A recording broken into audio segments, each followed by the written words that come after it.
আমরা আপনার ব্যক্তিগত লাইফ সম্পর্কে একটু জানতে চাই। আসলে আমরা নিউজের এগেইনস্টে যা পাইছি ওইটা না, মানে আপনার মুখ থেকে শুনতে চাই আপনি ছোটোবেলায় পড়াশোনা করছেন কোথায়? আমরা আমরা হলো আমি এমন একটা পরিবারে জন্ম নিচ্ছি।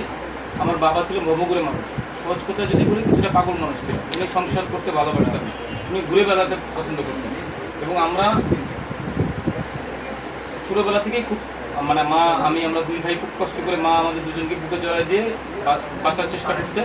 একটা সময় আমি যখন বুঝতে পারছি যে পেটের ক্ষুধা বা কাজ করতে হবে, সেই সময় থেকে আমি মানুষের পাশে কাজ করতাম। পড়াশোনা করছেন কত দূর? আমি গ্রামের বাড়িতে স্কুলে পড়াশোনা কত দূর করছেন? টাইনে টুনে মেট্রিক পাস করছি।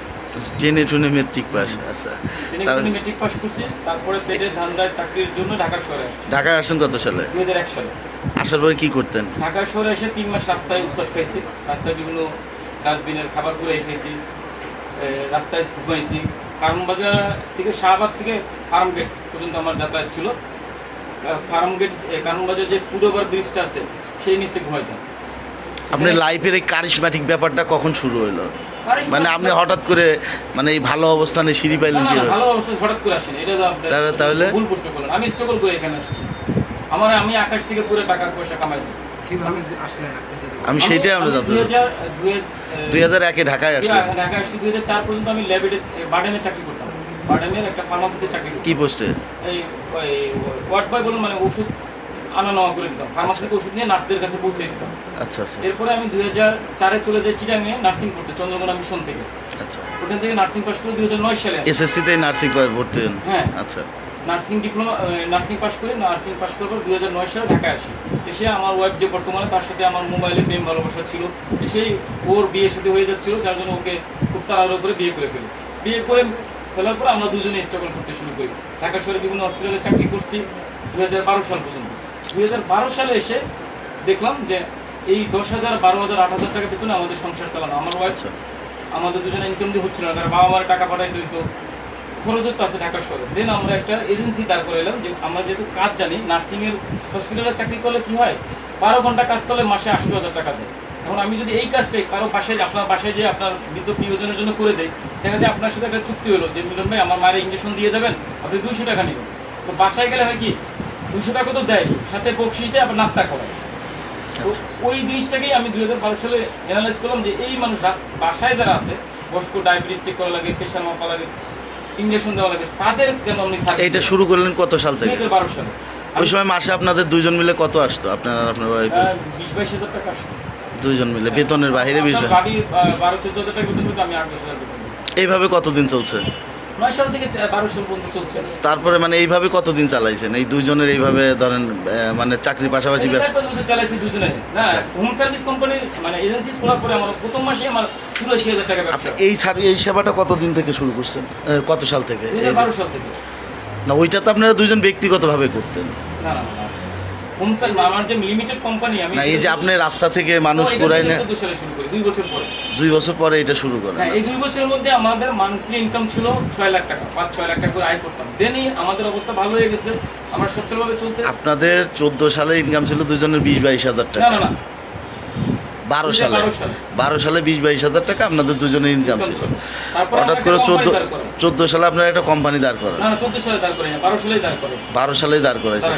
14 সাল থেকে আপনারা এই যে রাস্তা থেকে যারা দুস্থ এদেরকে তুলে নিয়ে আসে, এদের নিয়ে আসে গোপন ছিল। 2018 সাল পর্যন্ত কেউ জানতো না যে আমরা রাস্তা থেকে অজ্ঞাত মানুষ তুলে আমাদের বাসায় আইনা। আপনারা এদেরকে তখন কি নিজের খরচেই চালাইতেন? হ্যাঁ, নিজের খরচেই চালাইতাম। আপনার তো তখন ইনকাম ছিল 22 হাজার টাকা। ওই সময় আপনি কতজন লোকরে খাওয়াইতে পারতেন? তখন 20-22 লাখ, তখন 5-6 লাখ টাকা ছিল।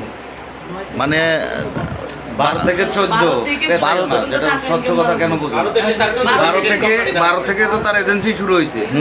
14তে আইসা এইটা old age and child care শুরু করছে। আমি তার কাছ থেকে শুনি। তারপর 14 থেকে এসে আপনি এটা দাঁড় করাইছেন? আচ্ছা আচ্ছা, হয়েছে আপনার। এখন সর্বশেষ আপনার ব্যক্তিগত সম্পদের পরিমাণ কেমন? এটা আপনারা বুঝে দেন, আমার ব্যক্তিগত সম্পদ। আমি আপনার মুখ থেকে অপিনিয়ন করব। আমি বলবো না, আমি বললে আপনি বিশ্বাস করবেন? আপনি বিশ্বাস করবেন না? আপনি না, আমি আপনার এগুলো আপনারা তদন্ত করে বাই করেন। আমার ব্যক্তিগত সম্পদে 2টা ছেলে আছে আমার, যেটা দূরে ভুলে বাড়ি টাড়ি জমি জায়গা খুঁজে বাই করেন। এগুলো দেখতে এগুলো দেখতে এগুলো আমি বললে আপনার আলাদা যদি বলি কিছু নাই, আপনারা বিশ্বাস করবেন না। না থাকলে তো সেটা আলাদা। যা আছে আমাদের সম্পদ, যা আছে সব প্রতিষ্ঠানের নামে আছে। মিল্টন সমুদ্রের ব্যক্তিগত কোনো কিছু নাই, এবং মিল্টন সমুদ্রের ব্যক্তিগতভাবে কিছু দরকারও না। আপনার ওয়াইফ কি এখনো চাকরি করে? হ্যাঁ, জাতীয় নির্বাহী চাকরি। ছেলে মেয়ে কয়জন আপনার? আমার দুটো ছেলে। দুটো ছেলে। সবাই সাভারে থাকেন? না না, আমরা এই যে এই বাসার পিছনে বাসা ভাড়া নিয়ে থাকি। ভাড়া বাসা থাকেন? এখনো আমরা যাবো সাভারে, আরও যেতে 2 বছর সময় লাগবে সাভারে। এই পর্যন্ত আসার পিছনে আপনার সবচেয়ে বড় অবদানটা কাকে দিতে চান? আমার ওয়াইফে, বউ ভালো আমার। আপনার অবদান কাকে? হ্যাঁ, আমার সমস্ত কিছু আমার বউ পাবে। মানে আমার যে আমি যে পপুলারিটি বলেন, আমার যে জনপ্রিয়তা বলেন, আমার যে ভালো লাগা বলেন, সব কিছু আমার বউ পাবে। আমার বউ আমার জন্য, হ্যাঁ, প্রথম থেকেই আপনার সাথে আমি যখন বিয়ে করছি ভাই, একটা গোপন কথা কই, আমি যখন বিয়ে করছি পাশের ঘর করছি স্যান্ডেলের মধ্যে, পাশের ঘরে করার জায়গা ছিল না। সেই জায়গা থেকে আজকে এখানে আসছি। আমার বউর অবদান ছিল। তাদের বিবাহটা কিভাবে? বিয়ে প্রেম ভালোবাসা হঠাৎ করে করছিলাম ভাই। আচ্ছা, আরেকটা কথা, সেটা হচ্ছে কি, আমরা জানি যে কোনো একটা সামাজিক প্রতিষ্ঠান যেগুলো আছে এগুলো 2 বছর পর পর কমিটি বা নির্বাচনের মাধ্যমে হোক আর যেভাবেই হোক এটা সব আমাদের কমিটি 2 বছর বছর পরিবর্তন হয় ভাই।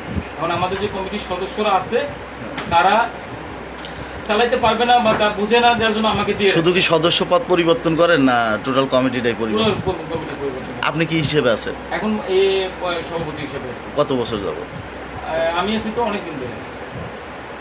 আমাদের আমি একটু বলি, 14 সাল থেকে? 14 সাল থেকে না। আমরা 18 সালে নিবন্ধন পেয়েছি।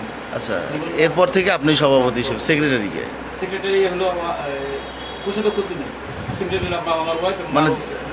মানে আপনার সেক্রেটারি হচ্ছে আপনার ওয়াইফ, আপনার সভাপতি, এইভাবেই হচ্ছে এই 14 সাল থেকে এ পর্যন্ত চালায় আসছে। আচ্ছা, কারো কিছু জানার আছে? ঠিক আছে।